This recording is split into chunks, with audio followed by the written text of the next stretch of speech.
Welcome, everyone. We're very excited to have a local Aussie virtual tasting tonight. Unfortunately, as you might have noticed, there is nobody in the chat named Bob. We've had the news that our special guest and founder, Bob Wilhelm, isn't able to join us tonight. He had something come up at the last minute and isn't quite certain when he'll be able to hop on. So instead, we are being joined by brand ambassador slash sales slash distiller slash jack of all trades, a little bit of everything, wears many hats. The extraordinary Daniel Wilkins, who will be chatting us through the brand and the drams tonight. If you got the chance to meet him at the Melbourne Whiskey Show, then you definitely know exactly how much of a treat we're in for. If you are also Melbourne based as well, it's worth taking a trip over to Rowville to see the distillery in person. But before we delve into the drams and I get Dan to start us off on the story, just the housekeeping to go over. Obviously, the full virtual tasting housekeeping video is always in the Zoom link email for you guys. Goes over the pointer of 6 glasses if you have them. Don't drink and drive is the number one pointer. As long as you don't drink and drive, I will be the happiest. Housekeeping videos up on our YouTube channel if you ever need a refresher. And please, please, please love to see your tasting notes and questions in the chat, particularly since we're exploring some interesting grains tonight. I think they would be super valuable. I'm also going to quickly go through the tasting order verbally for people watching back at home. So number 1 is the single malt, 2 is the small batch wheat, 3 is the small batch Shiraz cask single malt, 4 is the small batch single cask, number 166. Number 5 is small batch oak whiskey, and number 6 is the rye. I always manage to tongue twist half of them, so I'm glad that I got through those. That's our fault. Sorry. No. I've had worse. It's been a tongue twistery time. I should really do those like vocal warm-up exercises. But so on my end, I won't waffle on any longer. Everyone, let's crack into their core range single malt release from Loaded Barrel Distillery, and I will hand it over to Daniel to tell us all about Loaded Barrel and how it got started. Yes, thank you, Emma, for the lovely introduction. As all, I guess, small businesses go, we don't have titles, so that's why I kind of have dabbled in a little bit of everything at the distillery. But as you guys pour up and taste the first one, which is our core single malt, I'll tell you a little bit about the brand and our distillery and about what we do and why we do it. Bob is a beer brewer of 20 plus years or so. And the plan was to always get into the alcohol business somehow. By the time he was looking at doing it, there was a huge influx in craft beer, breweries popping up everywhere. So the market was quite flooded. He's also been a whiskey drinker and thought, hey, let's pivot. We'll make some whiskey, bit of a passion project. Let's see what happens. So 2019 is when he pulled the trigger and started making whiskey. So laying down a lot of different whiskey.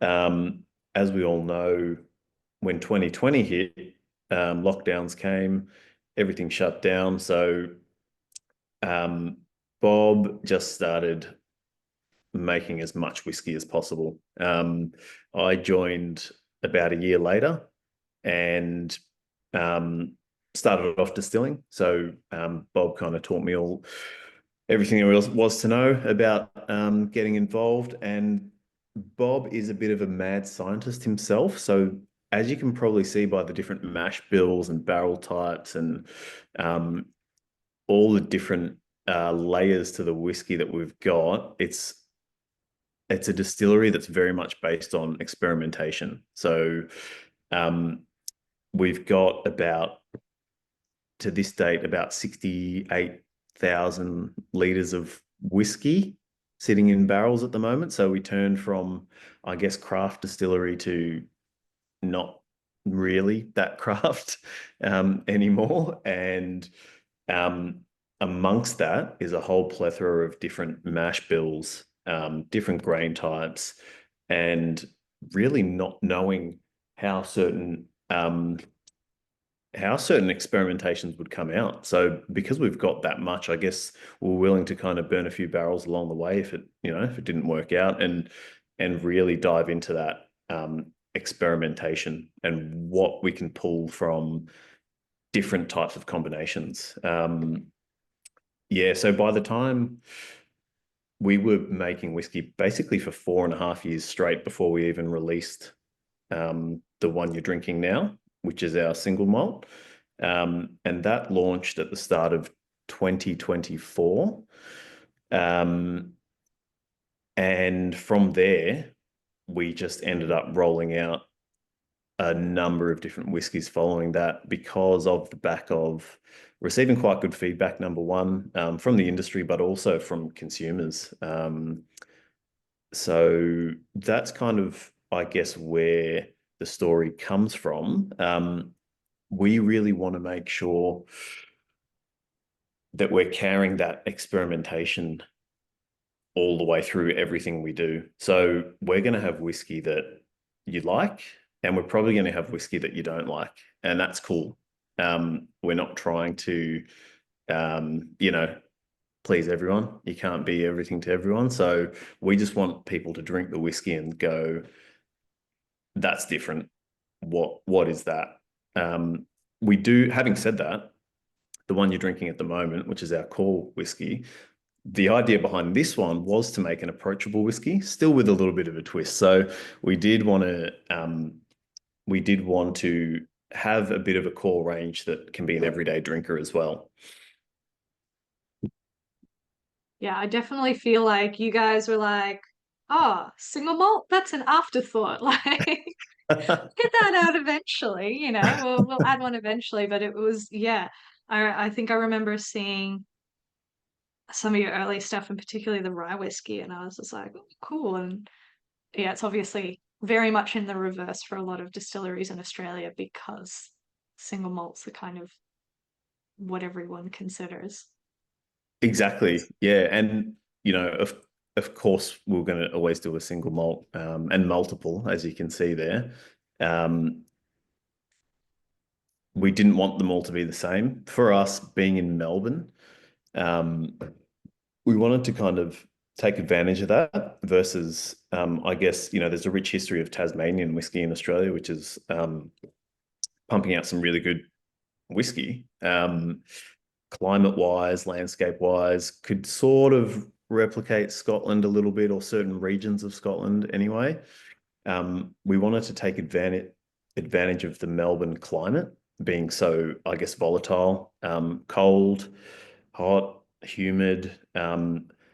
It allows us to make diverse whiskey with that diverse climate versus a whiskey that kind of replicates tradition, I guess. It is a little bit more expensive because with that volatile climate, you get more interaction between whiskey and wood, which means we get more evaporation, so our liquid disappears. But it turns out that it helps a lot with flavor development, and getting some funky stuff in there. Yeah, it's definitely like it's got the full kind of flavor uh profile, but it doesn't have not a hint of that kind of over oaky kind of vibe. I feel like the spice is those baking spices. Yeah. And the casking. What casking type are you using for this? For the single malt, Yeah. so we've got virgin American oak and sherry casks. So a combination, and the sherry's a pairer. So they're both fully aged and married in the vat. So it's not a kind of it's not a 4 years in a American oak and then finishing in the sherry. It's both fully matured, and then married together. Yeah. We married in a vat, and then we actually popped them back into just an ex-bourbon to rest until we kind of, To chill out, yeah. yeah, just to mellow out a little bit.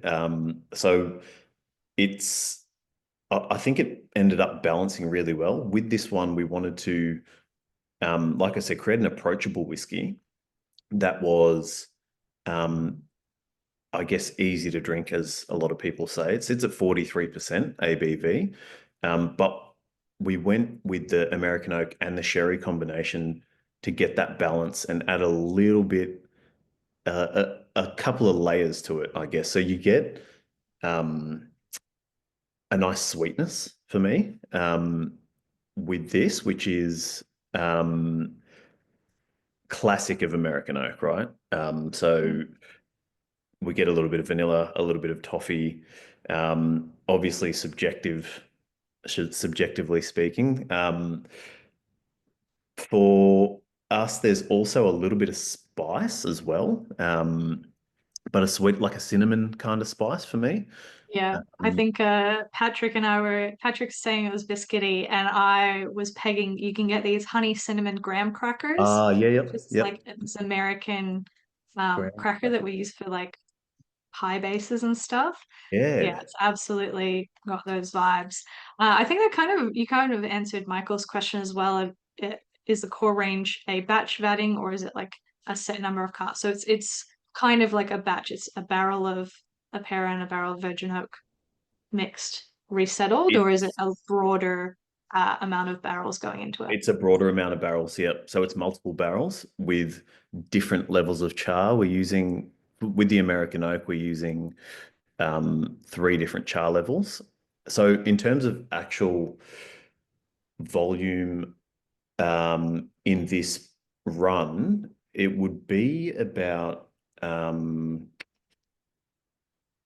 we're looking at how many bottles. We probably pushed out initially about 5,000 bottles. Having said that, um, we're just onto batch number two, and we've been able to. The reason why this is out part of our core range is because we can replicate it quite well. So, um, given the broader variety of barrels used, we can match the flavor profile quite well. We pulled a lot of barrels out of Kentucky for our virgin American oak. Um, so we've got that. That's part of the reason why we've got so much whiskey, because we just during that period really before COVID and kind of at the start, we were buying a lot of barrels out of Kentucky. So we've found that playing around with the flavor profiles a little bit, we've kind of replicated very closely from batch to batch, which is what we were trying to do from the start. Yeah, cool. Yeah, I love the notes, guys. Leah's getting honey and spice. Yeah, definitely that. Honey, Honey for cinnamon, sure. Yep. oak spice, more malt on the palate. Finishes warm, balanced. Yeah, super warm. Michael says quite sessionable. Simon's very smooth. Um, yeah, so Leo's got a great question as well. Did you Yep. reduce the ABV before re-racking, resting in that ex-bourbon barrel, or was it Yes. post? Yep. Yep. Oh, so the ABV was brought down before So we broke re-racking? it down before we broke it down once we married them. We Yep. broke it down and then rested it back in the final barrels. So yeah, that was kind of ready to bottle at that stage. Wasn't really in those other barrels for much longer. It was a it's more of a production thing, like a production flow Just, thing where we're going to just put this wait whiskey. over there. Yeah. Yeah. Sit over there while we sort ourselves out. So yeah, because we've got a lot of different barrels, we can kind of do that without playing with flavor too much as well. Yeah. I guess the ex bourbon that we're using has had some life pulled out of it, so we can probably put our money on it not over oaking or anything like that while it sits in there. Yeah. I think it's, look, I've said it to a couple of distillers. I'm like, I think it's a practice that we should do more here in Australia. I feel like a tired ex-bourbon cask or like a softer ex-bourbon cask to just chill out a whiskey before bottling is probably not a bad idea, particularly in some of the more like abrasive climates further north, New South Wales, Queensland, all that kind of stuff. Yeah, I Yeah. totally agree. It's um, especially with virgin oak or any new barrel, it you can go too far here in Melbourne anyway. And taking it out, pulling it from the barrel to stop that aging and putting it in an ex bourbon that's had the life sucked out of it a little bit. It doesn't sound great, but actually does it good. Yeah. Yeah, It's like the naughty corner for whiskey that's getting too hyperactive. it is. Put them in there, calm down, cool Yeah, yourself off a bit. it's Yeah. timeout. You're in timeout. We might move on to whiskey number two, the small batch wheat. By the way, Fraser, love the tasting notes of that, like vanilla milk chocolate and digestive biscuits, 100%. But yeah, so the small batch wheat, and I think Patrick was kind of, asking maybe like a little bit more in depth about Bob's story. Yeah. Being an ex-brewer, I imagine wheat beer is kind of like a little pet love for a lot of brewers. I think that it's such a I'm not much of a beer drinker myself anymore, but I feel like it's such a lauded style in brewing. Is that kind of so when he changed track from being a brewer to a distiller, did he kind of look at it and be like, I want to bring all the things that I was going to bring in beer, but to whiskey? So yeah, actually, thanks for asking because it is a big part of the story. Because of Bob's background in brewing and knowledge in brewing, we have a full brew house set up at the distillery. So we control everything from the grain into the glass. So we mill our own grain, which is why we can choose different whatever mash bills we want. Grind our own grain, we mash it all and brew it all completely in house. So Bob's brewing knowledge has kind of been the foundation of how we're able to achieve a lot of different types and styles of whiskey. Like you said, barley being one, but wheat, rye, oat. He's got the background knowledge and probably more importantly, the experience in playing with those, screwing them up, to be honest, and learning, kind of living and learning a little bit. So, um, in terms of background, it's kind of built the distillery, being able to trial and error, different brewing techniques, different, even down to different temperatures while we're mashing, different yeasts. What yeast combinations are we going to use to try and develop flavors in our wash before we distill it? So yeah, Bob's background, I guess, has driven the mad scientist side as well, where it's like, well, we can do that in beer. Why can't we do it in whiskey? It's the same process, right? Like the start. Um, so when we go on to that wheat, which I've just joined you on, um, it's quite unique. For us, it's very fruity. Um, it's I don't like planting the little seeds, but there's just banana for me, like lots of banana. Um, Yeah. I was getting like fruit danishes. It was like we were before everyone joined in, Daniel and I were talking about pastry shops because I'm going to be in Paris in a couple weeks, and I'm like absolutely going to make myself fat on French pastries, but it smells so much like that sweet pastry that the like the blueberry tarts kind of thing. It's that like cooked down blueberries and super cool. And yeah, Patrick, the nose, I could just smell this all night. it's Um, yeah, it's quite for me. It's pretty well balanced. It's sweet. It is definitely sweeter than the single malt.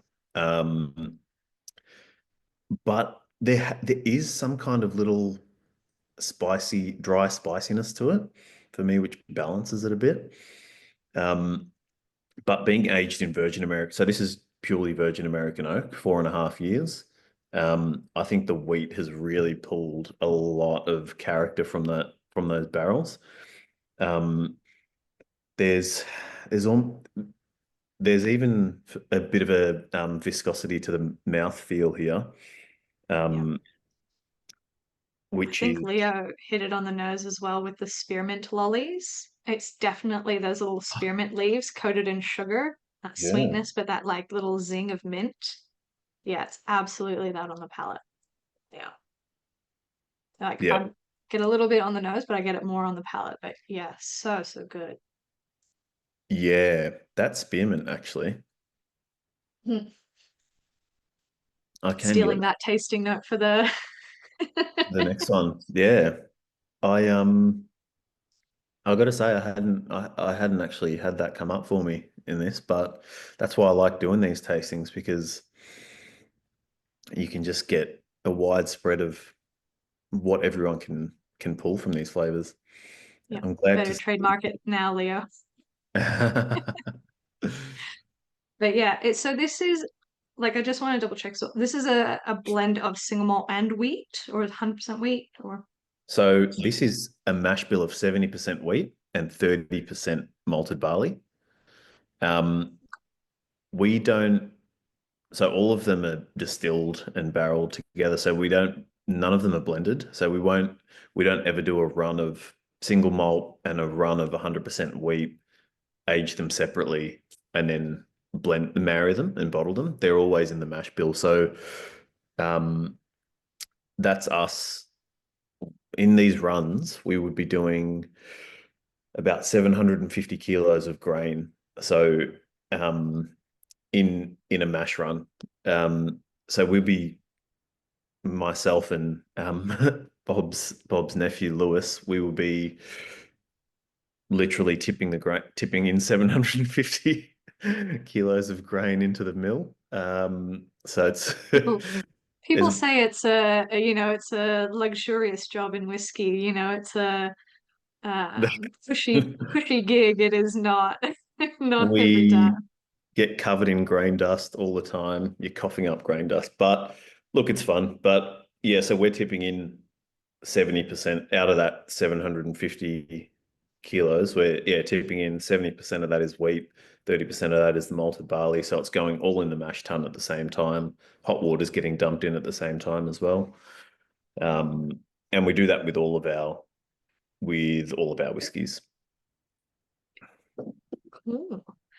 Yeah, I think it's is the malted barley kind of in the way that you use malted barley for rye to kind of kickstart the enzymes and everything.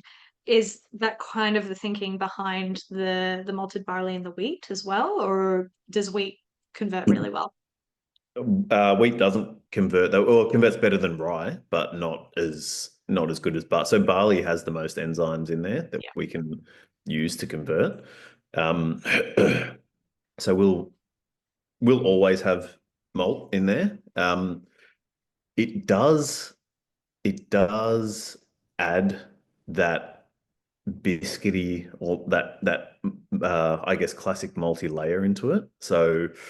Um, so it does. What we have found is, regardless of the grain, regardless of the mash bill, we can always pick up some kind of malty note. Um, so that's kind of been interesting. Like there hasn't been our rye, for example, isn't over the rye doesn't dominate or overshadow the barley. We can still kind of pick that up. Seems to be a bit of an underlying theme, which would make sense because there's malt in all of them. But yeah, so two reasons. It does add the layer of complexity, but it helps with yield as well from a business perspective. Yeah, cool. Um, oh, Andrew, in with the technical questions, if there's photos of the still or line arms or details on your cut runs, you're gonna have to just make the trek to Melbourne to see it yourself. Where are But you, Andrew? the border. He's on the border. Okay. A Yeah. little bit north, Wollongong. Yeah. Yes. Yeah. So Oh, um, our still is quite tall, actually. Um, So we've got a 1,500 litre copper pot still that is steam heated. So we use we use gas, and yeah, that heats the steam, that heats our still. The still's quite tall, so and the line arm is actually on an incline as well. So we Up, want to down. encourage a lot of so line arm typically like Yep. straight or even down a little bit. Our line arms on an incline. We're trying to encourage Wider. a lot of natural reflux with that taller still in that line arm. So that gives us our new make is quite light and fruity. We thought that would be, Bob thought while setting up the distillery that would be more suitable for the Australian climate, I guess, a lighter, fruitier spirit. But it also helps with heroing the flavors from the barrels as well. With a lighter spirit, the whiskey doesn't end up being as, I guess, spirit forward. It kind of lets our barrel flavors shine a little bit more. Yeah, so if you do come down, we are doing tours of the distillery. So if you are in Melbourne, definitely head down and we can. Yeah, there are photos on the website actually. I mean, I can pull some up too, but yeah, there's photos on the website. There's probably photos on our social media as well. But we'd love to show you guys around if you're ever in town for sure. Yeah, cool. Yeah. This whiskey, I think I remember when I first tasted them, I was like really surprised by how much I loved this whiskey because I'm not a fan of wheat whiskeys. I'm much more of a single malt drinker, but I loved this one more than the others. I think, yeah, really nailed it with the combination on it. And yeah, Leah loves it as well.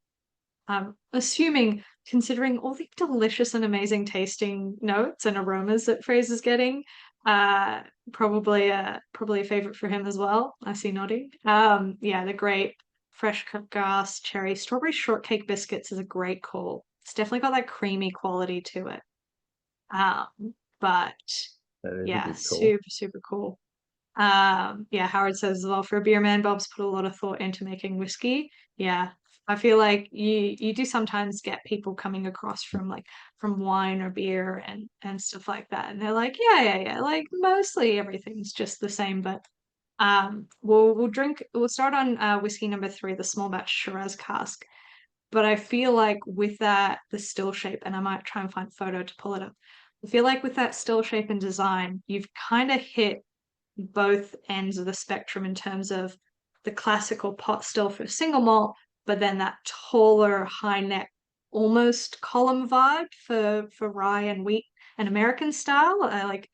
Yeah, I'll have to pull up a photo in a minute, but yeah, from the sounds of this still, it seems like you're getting the best of both worlds. You're really Yeah, Hannah Montaning it. yeah. No, you're right. It's a little bit of a combination because you can get it, even though you're not going to get a refined column still spirit out of it. It's going to be more refined than a shorter, chunkier pot still or more traditional shorter pot still. So less oily spirit, not as heavy, not as many of those funky notes. So there's a lot of positives to it. And for us, it just worked in terms of allowing us to play with different barrels and let the barrels do a lot of talking as well. Yeah. Ah, yeah. Where is that from? That photo. Facebook. Facebook. It's the best kind of angle photo that I could find from it. But yeah, obviously your classic pot, the onion neck, and then yeah, really tall uh swan neck before you Yeah. hit them. I know. Yeah, cool. Yeah. So Yeah. obviously the onion ball there is the initial kind of reflux spot. And then as you travel up the neck, more reflux is occurring. And then with the line arm on an incline. Again, one last chance for a bit of reflux. So really try and get the lighter compounds out. So by the time it condenses back down, it's a very fruity, fresh new make. Yeah, cool.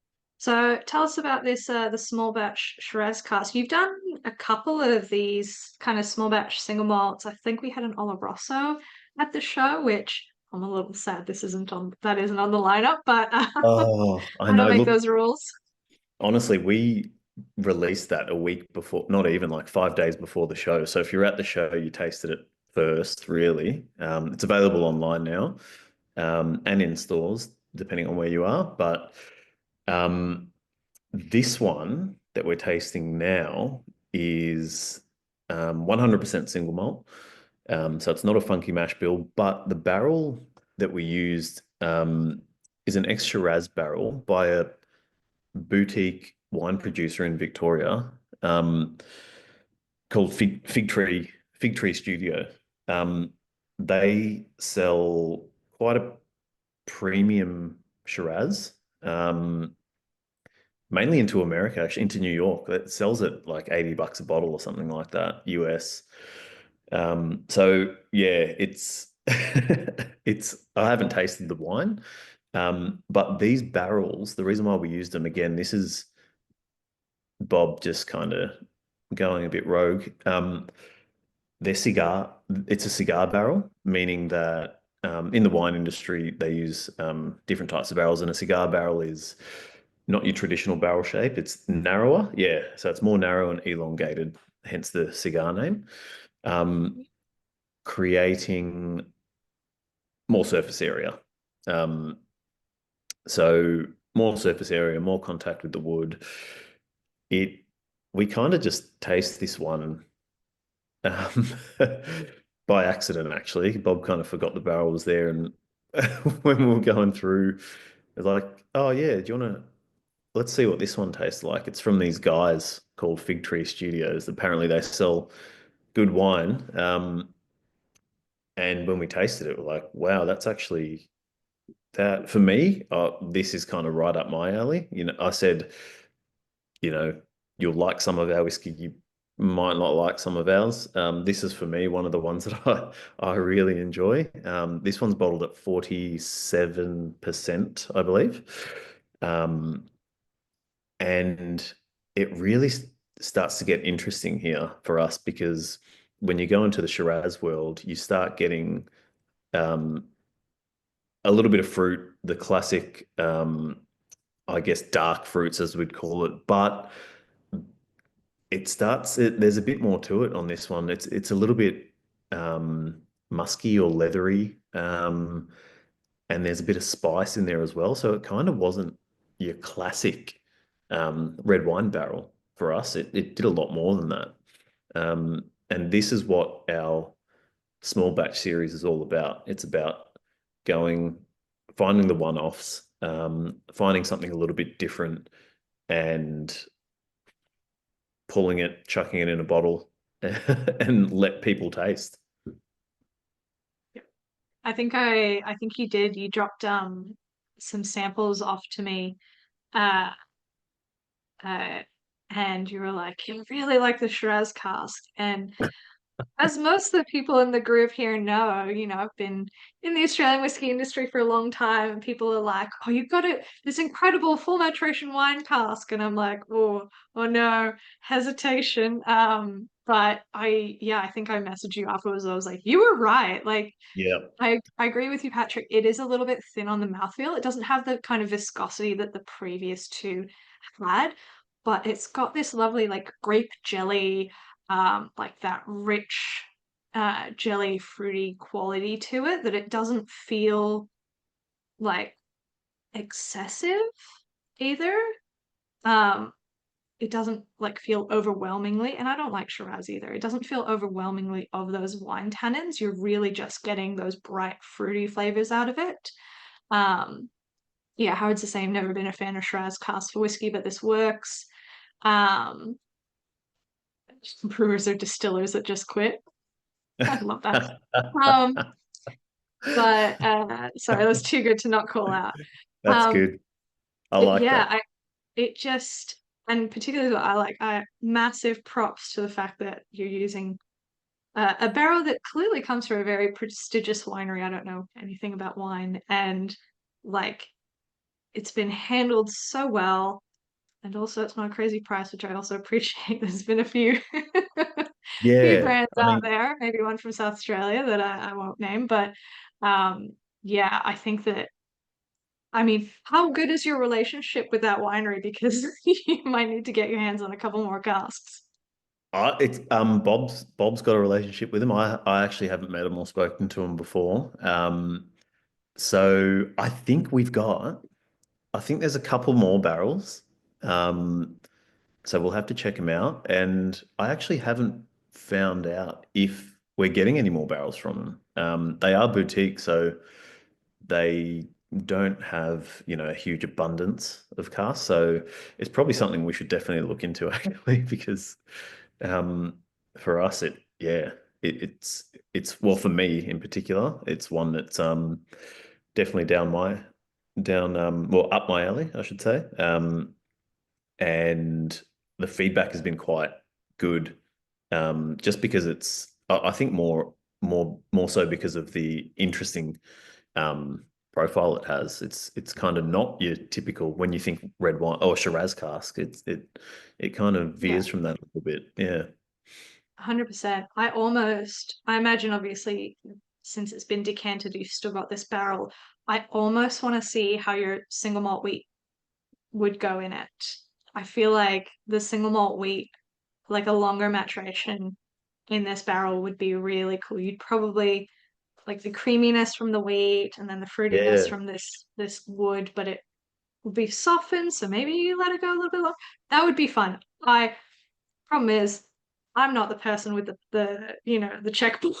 So I can say all of the dreams that I would think would be really cool, but I do think down the line that would be really cool to put a non-single malt. And I think predominantly Yeah. the single malt and wheat is soft enough and uh but like fruity enough that it Yeah. could do really well in a cask like this one day. Um, Yeah. Probably a second fill would be a safer bet than a Yeah. first fill, but Take a yeah, bit of the edge off. Yeah. I yeah, I think think you're it'd right. be That's really not a bad cool. idea. Yeah. Yeah, We do, we've got some wheat in a couple of other interesting barrels that will be coming out. Well, I don't know when, but soon enough. There's some soon wheat in enough a. we can't talk about them.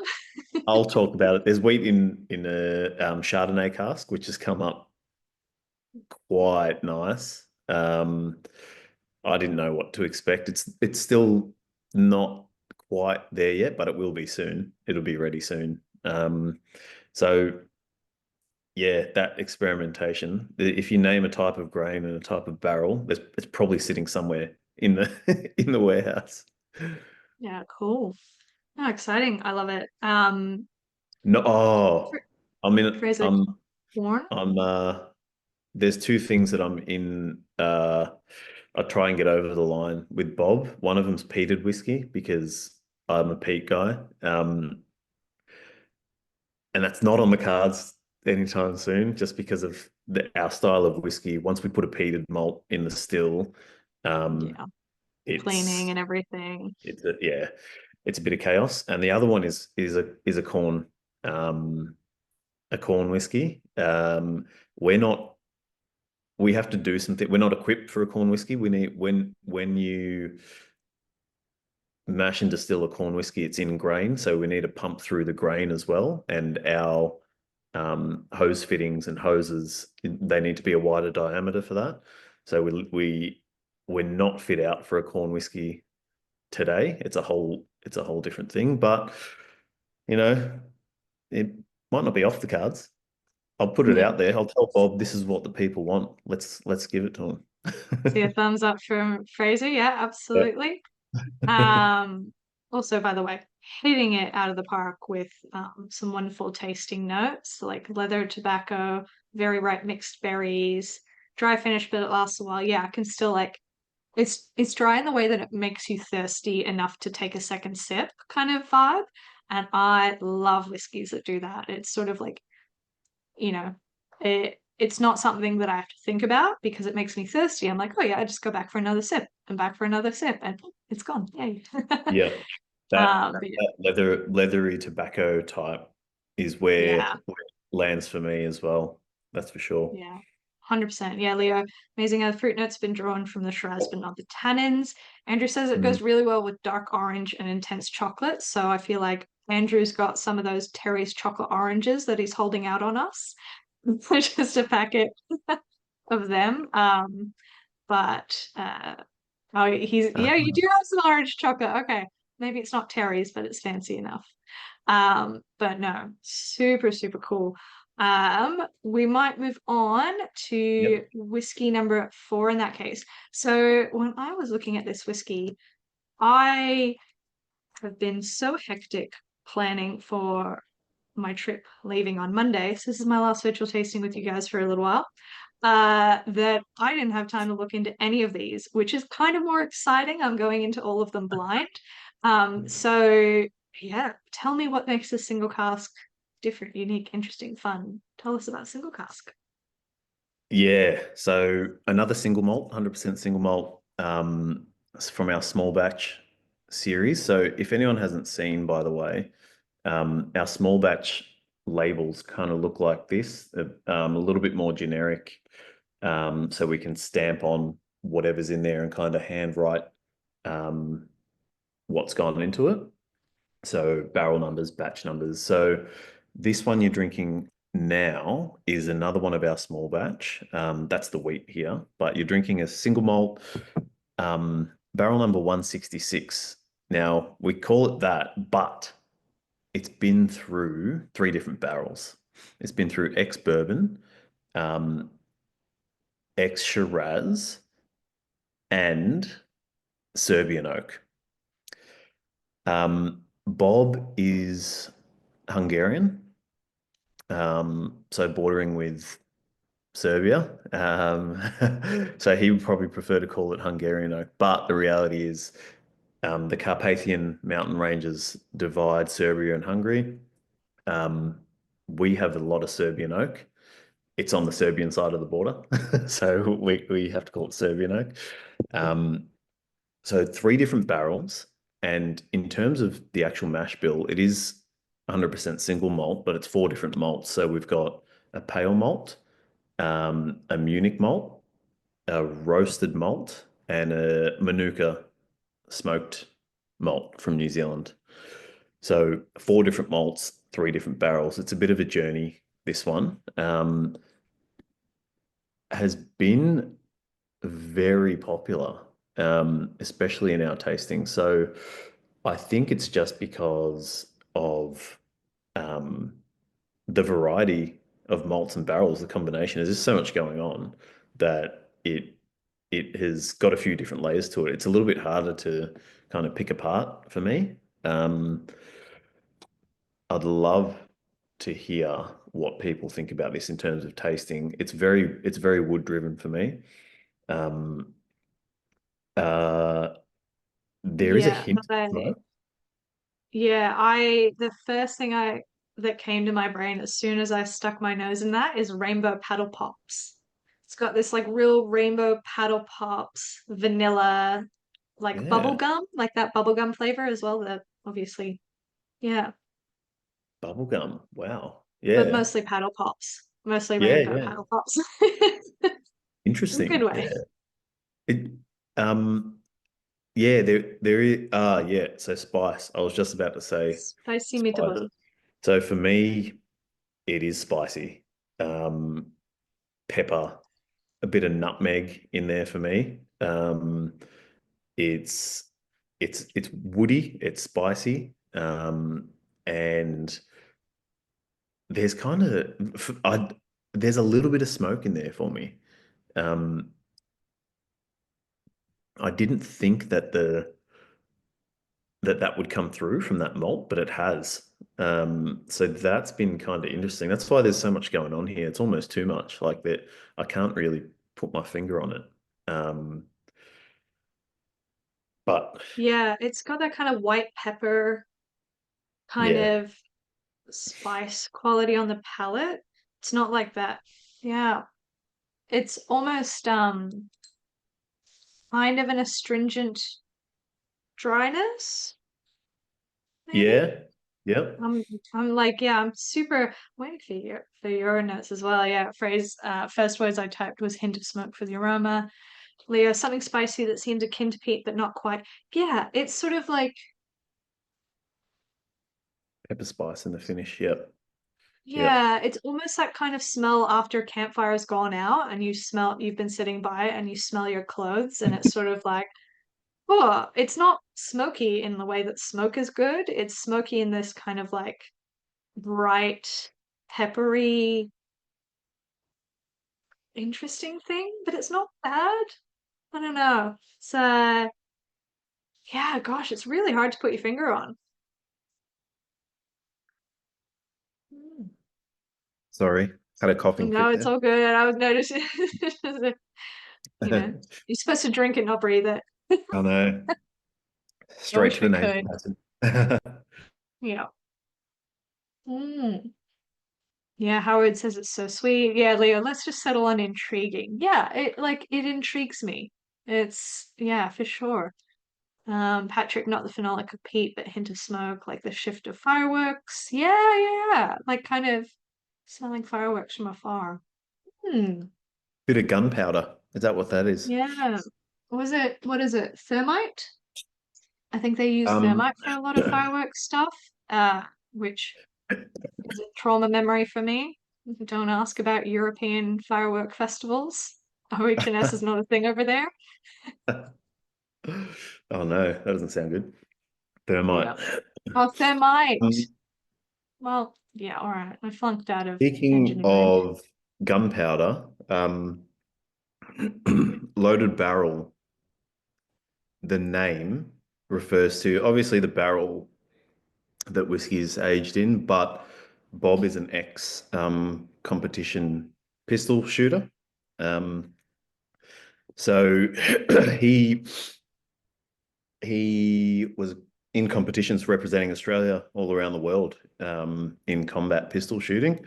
Um, Ex-army, so ex-military, um, ex still currently still running a rendering company as well. So he is very much the mad scientist that wanted to bring in his story of military, of pistol shooting, and bring it into his passion and combine that with the brand. So hence the name Loaded Barrel. I feel like it's such an Eastern European hustle kind of thing to have like multiple stuff, but also I know someone whose mother was a Olympic pistol shooter, and they're Russian and they live here as well. So There you go. yeah, it's a kind of odd background, but cool and somehow not surprising for Melbourne, somehow. Yeah, exactly right. Not surprising. Not surprising at all. Yeah. But yeah, Fraser's got I can smoke rum and raisin chocolate. Rum and raisin is a good call as well, actually. That kind of, yeah. Smoke's a bit bigger on the palate, brown sugar. Oh, sugar, yeah. Patrick is picturing the Turkish Olympic shooter. Um the badass. Yeah. It's my I'll, I'll favorite. let I'll It's let just Bob. like, yeah, it's like the most Eastern European, Greek, Turkish, whatever kind of vibes. I love that. It's my favorite. But yeah, Oh, no. that's good. Mm, it's super cool. So you like you guys are bringing in some really interesting barrels. You kind of mentioned before that you guys were bringing in some virgin oak barrels over from Kentucky and obviously getting your hands on this cask type. Is it something you guys are bringing in yourself or do you go through a broker for it? What's the process there? We went through we bring them in ourselves, but we go through depending on what type of barrel it is. So that Oloroso that we spoke about earlier that isn't on in the tasting because it wasn't released in time when we organized this, but that is from a bodega in Spain, in southern Spain, in the Jerez region, um, who that's an antique barrel, so it's been holding Oloroso for 50 years. So for them, we went through a broker. So it kind of depends on where the barrel's coming from and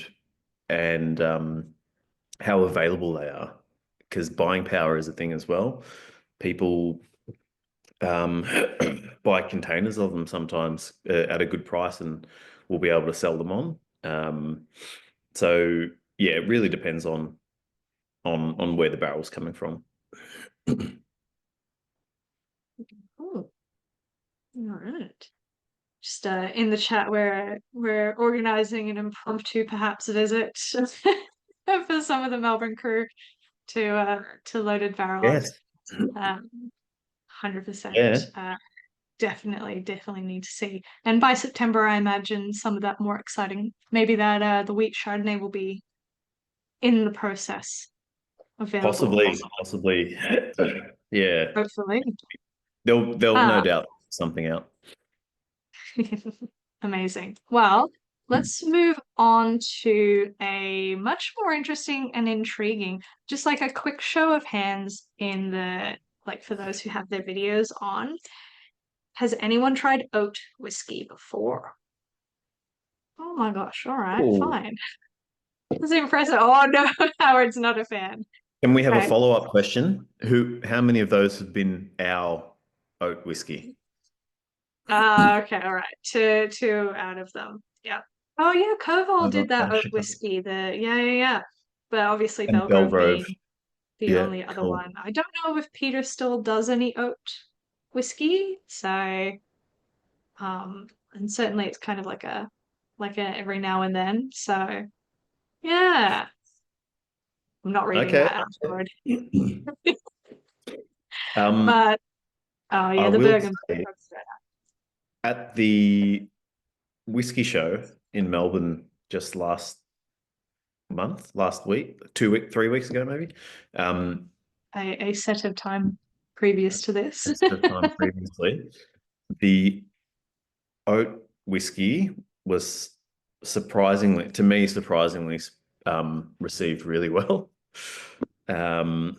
So this sits at 53.7% ABV, aged all in virgin American oak for about 4.5 years. The mash bill on this is 60% malted oats, 10% flaked oats, and 30% malted barley. I would love to hear what people think about this. It's Yeah. I've heard all sorts of interesting things about this. It does drink less than a 53, definitely. It's got a nice mouthfeel to it. I don't know if that's literally because of the oats or, oh, to be honest, I knew nothing about oat whiskey until we made this. So this has also been my first experience with oat whiskey. So I didn't know what to expect, and I didn't research it either. So I got this interesting mouthfeel. I got like a sandalwood, almost perfumey, musty sandalwood kind of Old Spice thing happening for me. Yeah, it's that Old Spice Imperial Leather soap, kind of like That's what I definitely got. Imperial Yeah. Leather. Yeah. Fraser knows what I mean. It's like it's such an old school smell, and nobody buys Yep. Imperial Leather anymore, which is such a disappointment. But yeah, it's got a lot of like baking spices on the palate as well. I'm most curious to see what Howard thinks of it, but Going back to the Yeah, mash bill you were saying, is there a reason you do a blend of the malted oats and the flaked oats? Is it for clagginess? Is it for I what's think the I think the flaked oats is the thing that actually gives it the viscosity. Mhm. Um, it's and also that more traditional cereal type, those cereal type notes, versus the malted oat. Enzyme wise, I'm actually not entirely sure what has more enzyme conversion to it. I will check that though. Yeah. It's very cool. I like it's super interesting. I think Michael says fruity apple porridge on the nose. Yeah, it definitely has that kind of that porridgey vibe. Yeah. Leah's getting something weird but not unpleasant on the edge of the nose. Yeah, I think it might be that like So, I'm getting almost kind of like a pineapple, but like when you get a really like tangy pineapple kind of vibe to it. And that's what I get on the finish as well. It just like it really sticks to your tongue. Um which is yeah, Leah's nose keeps weirding me out, but I'm enjoying the palate. Just plug your nose again. it's very different. The nose is very different from the taste. Yeah, 100%. Yeah. The the cereal notes, like Andrew said, are there, but they don't really kind of take over. Yeah, definitely. And yeah, Patrick, I agree. The mouth feels more viscous, but it like it's also yeah, maybe that kind of end finish is a little bit soapy, but in the way that a Bamor is soapy. Yeah, Andrew knows exactly, yeah, 100% that Bamor soapiness. It's like it's not bad. It's just you're like, huh, not what you What is expect to kind of it? think and find. Howard's still not a fan, but he also doesn't like rye or corn either. So you're not going to be down for the next whiskey as well either. But I feel Yeah. like why are you Well, here? But no, we the love it. oats in there, besides the 10% flaked oat, the rest of the oats are malted. Technically a malt, not malted barley, but it is a malt. This is probably the most polarizing whiskey for us, really. So this is one of those ones that are um, you'll really like it or you won't. So it's part of, like we said, that experimentation and throwing something out there that isn't too common, especially with the American oak kind of flair to it. It does, as long as it's different, that's kind of ticking the box of our small batch series, I guess, and experimentation. Yeah, I think Patrick said earlier as well, loves the experimentation and thank you for experimenting. Yeah, I think it is like important to have people like you guys making interesting and Birch whiskey is not a non-existent thing. It's just a Mm. much rarer style. So it's nice to have somebody kind of making that in the industry as kind of a counterpoint to the deluge of single malts that are designed after Scottish whiskey and stuff like that. It is nice to have that experimentation. No, talking as well because it's part of the small batch range. Is it something that you guys are going to continue doing ongoing as like a bit of a quirk, or is it sort of like a we make a few a year but not a lot kind of thing? We're What's not, the we don't have a theory? lot of oat whiskey, but we've got more. Yeah, Yeah, so we've got some oat in different types of barrels as well. I think there could be an oat in a Chardonnay. I'll have to double check that, but there's oat in red wine. There are a few barrels floating around, so it's not going to be as frequent as our single malt small batches, or our probably our wheat. We've got a fair bit more wheat as well. Um, and we've got a small batch of rye that's going to be coming out probably soon as well. The oat's going to be definitely less. less frequent.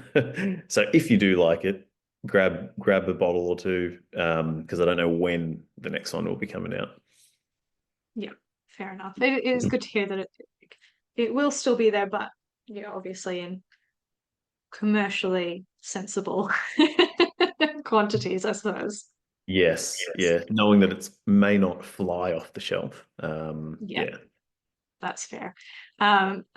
Fraser and Leo are both interested in potentially seeing a wheat and oat combo uh, in the future down the line. That could be really fun. Though I suppose are oats similarly difficult to kind of, because I imagine, I mean, and we'll move on to this with the rye whiskey in a second, but like rye is quite difficult to distill. It goes quite claggy. I can only fathom that oats turn into porridge in a still. So oat does it. Wheat's just as bad. yeah, Rye's definitely worse, but yeah, it it does. It gets claggy, it gets porridgey. So you can get stuck mashes, which is depending on how the brewing system is set up. yeah. Um, if there's too much, yeah, clagginess going through the filters will block up, and then it blows a mash run out from 8 hours to probably 12 hours. By the time you got to stop everything, clean it out, and start And everything again. I imagine as well that's kind of like the I don't know if I can't remember if I touched on it earlier as well. Like there are not a lot of Australian distilleries who make their own wash. Yeah. Not a lot of them have the brewing capabilities on site. And so you're like, oh yeah, if you were just like getting somebody else to make an oat or rye based wash, it's just like, cool, they have to deal with that. But because it's on site, it is your problem and your cleaning and, a lot more effort and love It from you guys. is, and it's probably something we don't talk about enough. But you're right. There aren't a lot of whiskey distilleries brewing their own mash in-house. A lot are buying it from breweries because it's more commercially viable. But Bob being Bob, we want to do everything from start to finish. So if it takes longer, if it's a bit more expensive, if it's a bit more labor intensive, it doesn't matter. We'll do it if it gets us what we're looking for. Yeah. Yeah. Well, let's move on to the last whiskey of the night, the rye. Might join you on 'Cause that one as well, actually. speaking of, labors of love, a lot of rye distillers I've met are like, rye is not the easiest whiskey to make. It's a labor of love, particularly if you're making like 100% rye. I assume does this have some like barley or stuff in it to kick off production? What's kind of the mash bill for this? So the story with this one is we wanted to create a rye that bridged the gap a little bit between single malt and rye drinkers. Um, we've got Howard here, who is malt to the grave, and we want to try and challenge it a little bit and go, hey, what about this rye? You might like this. So this is actually 68% rye and 32% um, malted barley. Um, we this kind of screams what we're all about at Loaded Barrel, which is I really like we're finishing on this one. So the mash bill that I just said, we've got virgin American oak and Serbian oak um, casks, and the Serbian oak we actually smoked the barrels with apple wood. So it's not a peated whiskey. The malt or the rye is not peated, but the barrels have been smoked. The Serbian oak barrels have been cold smoked with apple wood. So we cold smoke them. The smoke enters the barrel. We then pressurize the barrels. So it pushes the smoke into the staves. Um, and then we put the whiskey in. So that kind of has added a little bit, another layer to that whiskey. the nose in terms of smoke is subtle for me. Um, it's there, but it's subtle.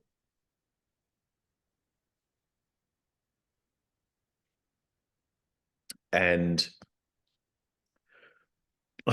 and on the mid palate and finish is where that smoke hits me.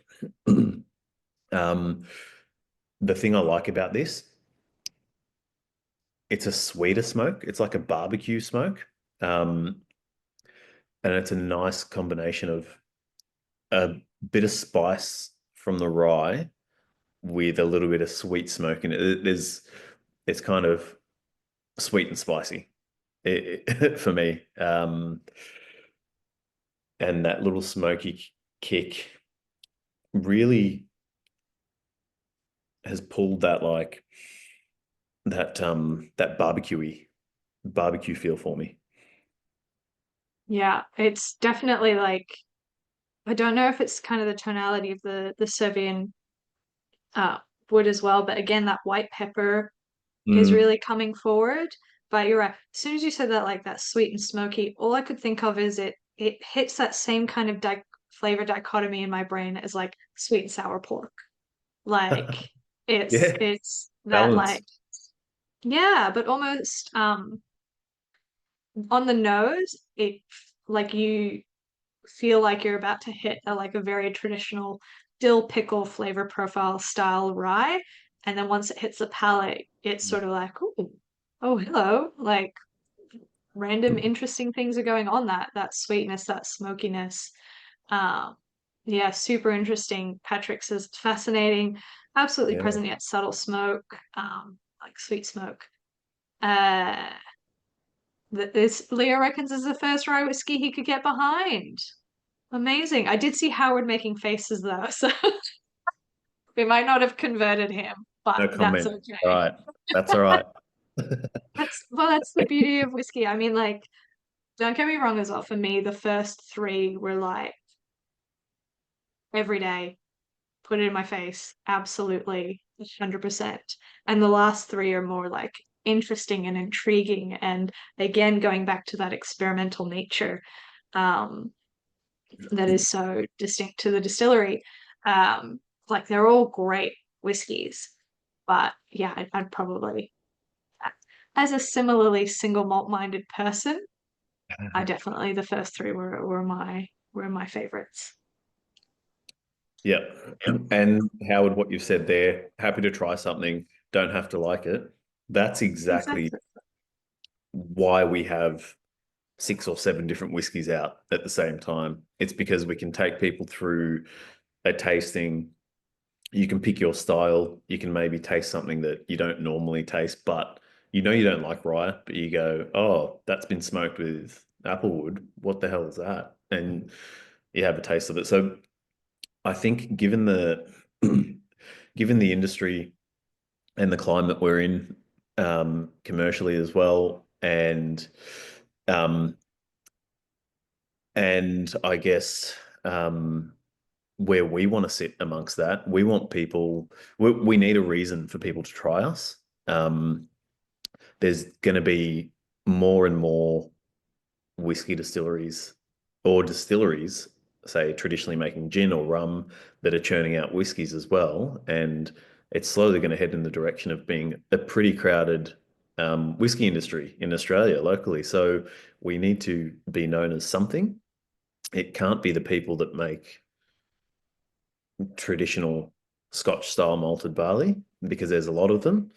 Um, so where do we want to sit? We want to sit in the place where we're experimenting. We've got different mash bills. Yes, we've got our go-to single malts that will please a single malt drinker, but we're not going to hang our hat on that. We're going to be um, a bit funky, and some people will like it and some people won't, and that's cool. As long as we can just chat about it and enjoy at least one, we're happy. Yeah, I think it's great. And I mean, look, it is already a very crowded market. Someone was telling, actually, I was chatting to Christy Lark the other day, and she was like, yeah, there's something like 700 now across Australia distilleries. So Yep. yeah, it is great to have that point of difference without being, and I find like all of these are different, unique, and interesting without going crazy too far into the realm of who is this for. I think that yeah, I think Patrick had it bang on. It's a lineup that where there's something to suit every palate. Um, but yeah, just on this last rye, Fraser, amazing. Hint of damp basement. Absolutely. It's that funky, like dunnage warehouse type thing. Absolutely. Sweet sugary front, would be great with a cigar. I reckon so as well. Patrick would drink it in an old fashioned, 100%. Um, but yeah, and Michael says the malted barley takes out a lot of the astringency from the rye and it tames it, yeah, 100%. And yeah, as Patrick said, it's been such a fun little lineup tonight. So I'm curious to see what everyone's where's my poll? There's my poll. What everyone picks for the poll. So I will launch that now. Pick your top two Oh, favorite whiskies of the night. Um, Basement is my standard note for Pennsylvania and Maryland style rye. Yeah, I kind of get that. It's that like I think I didn't truly understand the flavor profile of damp dunnage and like basement warehousey type of things until I went to Strathisla and I walked to the Shivers warehouse, and it was like a cold, snowy, wet day in Scotland, and it was just such like a wet whiskey wood, and they had like the rocky ground floor, and that is when I think of like damp dunnage basements. That distillery is what I smell and what I think of. And yes, you did mean it in a good way. I mean it in a good way as well. It's such like I'm like, oh, it smells like permanent markers. And people are like, what? I'm like, I like the smell. But yes, 100%. Leo, definitely visit Strathisla. But tip, as I found out, if anyone visits Strathisla Distillery, pay for the more premium tour. There's a higher up tour where you get to see Glenkeith Distillery next door as well. So she's like pointing over, be like, "Oh, that over there is Glenkeith. You can go see it in our more premium tour." And I'm like, "Nobody told me that." Like, no shade to Strathisla. Glenkeith's better. Anyway, sorry. Slight tangent. As you might have noticed, Daniel, you can kind of see the numbers come in and the votes come in. And this is yes. a wild one. I'm like usually, the later whiskeys benefit from being more fresh in people's Right. minds. Yeah. This is quite a good spread. So I will insert the drum roll here into the poll, share the results, and the small batch single cask took it, but then we've got a three-way tie for second place between the core single malt, the Shiraz cask single malt, and the oat. So super cool. And then the wheat and then the rye bringing up the rear, which Was yeah, super cool. Ours, no. You are but one person in this jury of your peers. So Yeah, that's crazy. That's really good to yeah, see. Yeah. super cool results. Fantastic stuff. And yeah, great to see the single cask take it out. I gotta Obviously, say, yeah. that's a consistent high rater, that one. Everywhere we go, it sells really well. So Mm. Too good bad it's choice. only one barrel. You messed up with that one. I know, gosh, we're just gonna have to release something else. Well, once that's gone, which isn't too far off. Well, not once that's gone. We currently have the Oloroso that's kind of stepped in to replace that. So while that's on its way out, there's another one that's jumped in. Nice. Well, obviously the last couple of virtual tastings that we've had, I haven't been able to share or nobody's told me, but for this virtual tasting, we have a very special discount on all of the bottles. I believe they're all available tonight, and we've got a lovely 10% off that we're doing for you guys as a thank you for joining in, listening to Dan and telling the story.